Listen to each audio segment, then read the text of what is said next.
Howdy folks, hope you're all having a good one, and welcome back to World of Tanks with the mighty Jingles. This is a paid actor, another great name, and this is Onslaught mode in World of Tanks, which is kind of like World of Tanks as a hero shooter. You get this lobby at the start and the pre-battle countdown where you get to pick from a selection. It's 7 versus 7 game mode, and you pick from a selection of available tier 10 tanks. So a paid actor's gone for the Batchat 25T. It's a little weird though, because I don't know if you recall, several months back I covered the other title that Wargaming are currently working on. It's called Project CW, and it's kind of good, and it's also kind of World of Tanks as a hero shooter. So if they're doing this in World of Tanks itself, I don't know what that says about the future of Project CW, but you know, whatever, that's a question for another day. Battle starts, the team have made their selections. We've got a pair of Batchats, an IS-7, an EZ-55, an S-Tank, a 121B, and a Foch 155. If you have a look at the minimap, and also actually in the game world itself, kind of similar to arms race mode in World of Warships, there are a number of buffs that you can pick up for your team around the map. Now there isn't a huge amount of documentation available for this game mode, so I'm pretty much having a guess here, but it looks like these are maybe radar stations. And if you pick these up, they're going to reveal the locations of enemy vehicles. Yeah, and it doesn't look like you can actually play artillery in this game mode, which I'm sure will come as a great relief to many of you, which probably means that the artillery headquarters locations that people are capturing allow you to call in one-shot artillery strikes. It also seems that you don't actually get to see what tanks the enemy team have picked until you actually see them, because there was no enemy team list at the start of the battle. But now that all of the enemy tanks have been spotted, as well as getting their hit point indicator at the top of the screen there, you actually now have a populated team list of enemy tanks.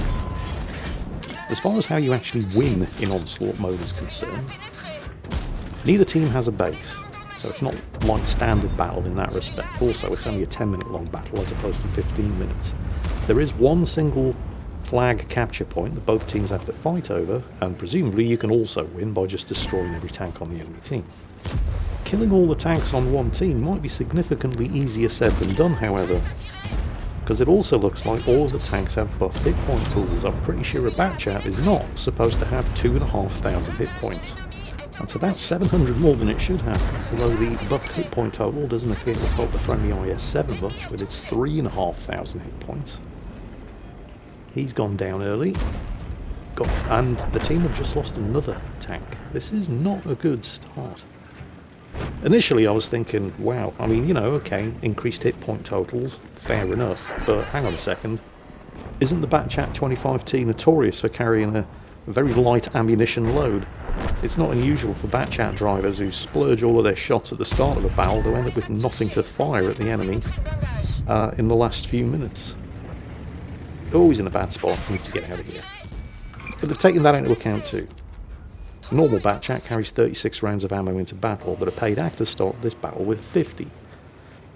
Okay, good news, the enemy team have just suffered their first casualty. Bad news, well, as well as running into that, and only having one round of ammo left, and taking that hit, and deciding to go for the reload because, well, what can you do with one round of ammo against enemy tanks that have buffed hit point totals like this? But aside from all of that bad news, his team have suffered their third casualty. This is very definitely not a great start. Okay, he's going to have reloaded soon. Well, he's going to reload soon.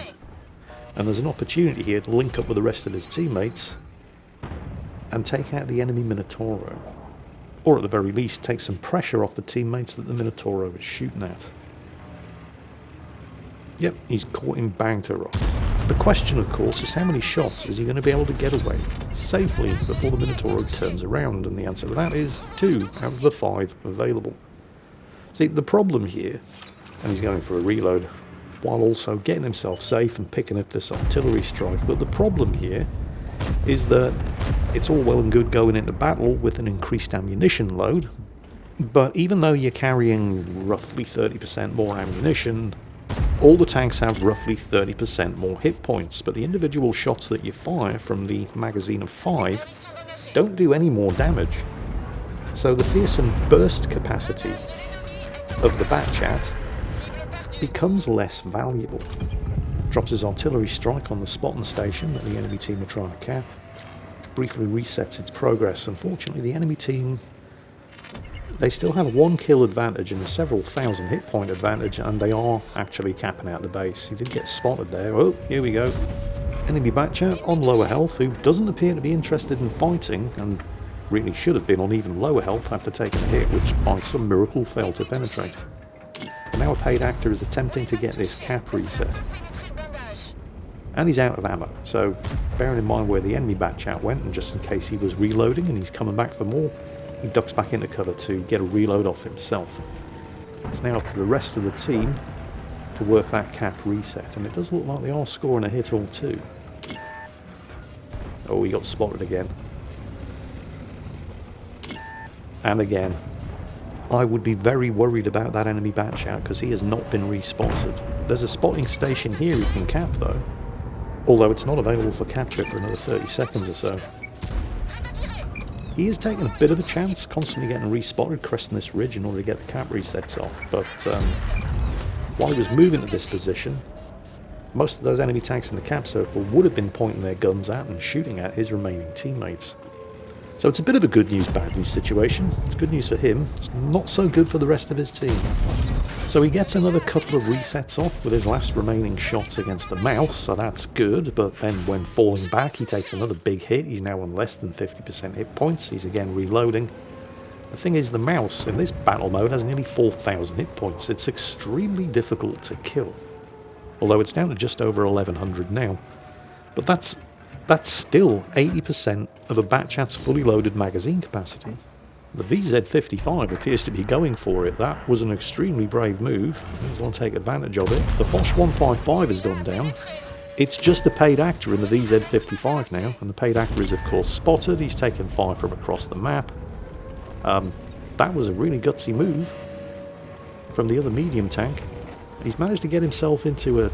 well, it's going to be interesting to see how he gets himself out of that position. Paid actor doesn't have any direct shots available here, so attempting to at least spot for his teammate there and give him some options as to exactly how to get out of that position, but, well, yeah. He's dead, which means a paid actor is now the last tank left alive on his team against 3 enemies who are capping. He only has 553 hit points, and he's in a tank with no armour. This is going to be fun. Now he has to get a cap reset off, but he doesn't have to get one off this very second. He's got some time, so he's using that time to both relocate, knock out the low health E50M, and then try to get this cap reset off from an unexpected direction. And there it is. Now, we know it's just the 131G in the cap circle because, well, the cap counter tells us there's only 1 tank in the cap circle, and also somebody just dropped an artillery strike on him, which was extremely unfortunate for a number of reasons, the most obvious being he's now down to 153 health, which means that the 60 TP is roving around the battlefield picking up buffs, like artillery strikes. Potentially also radar spotting sites, which is going to make life extremely difficult for him to pop up from unexpected directions and continue to get these cap resets off. But he can do the same thing, there's only 2 minutes left, with an artillery strike. The thing is, if you're paying attention to the map, and clearly the 113G was, you can see exactly where somebody is actively picking up any of these buffs, because it changes colour to indicate that it's being captured. So picking up the buffs, good thing, but it also gives you position effect. But he can use that against the 60 TP, although now he really does need to get another cap reset off. And it seems fairly obvious that the 113G is hiding right behind that big rock. So he ain't going to be able to hit him from here.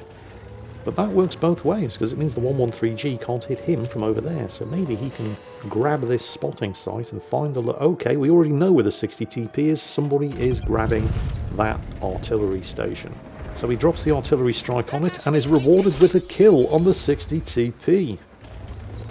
That leaves just him and the 113G, who is not taking the bait. He is tucked in behind that rock like a tick on a dog's back, and he, well, paid actor just doesn't have shots at him from over there. He's now got less than a minute of this battle remaining in which to kill him. You catch a sight of him, doesn't get spotted in return. He's moving around the cap circle. Can he get a couple of shots off from up here? Come on, where is he? Yep, there he is. There's one. Oh, and it's not enough. And he did get spotted. He's got just over 30 seconds left to kill him. And both teams now need to get a kill in order to win. There just isn't enough time left to win by capping.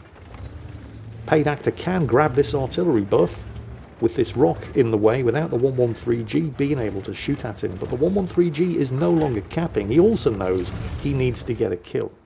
So they both have to go for it. And the 113G is guaranteed to get a penetrating hit on him. He is not guaranteed to get the same. He takes the shot, thinks, no, screw this. And with 2 seconds to go, drops the artillery on the 113G. I mean, why put yourself at risk when you've got an artillery barrage in your back pocket? And with literally 0 seconds left on the clock, gets the final kill and wins the battle. So that's Onslaught mode. What do you think? I quite like the look of it, I have to say. It seems like a reasonably well thought out battle mode, and I mean, that was 9,000 damage done, which is pretty impressive. Of course, even with personal reserves and 9,000 damage done, he only just made a profit, even with the premium accounts, because there's just no way Wargaming are going to allow you to play tier 10 tanks economically. But it does look like a fun, interesting, and above all, different game mode. So, yeah, let me know what you think. Personally, I think it looks alright. Anyway, well done to a paid actor.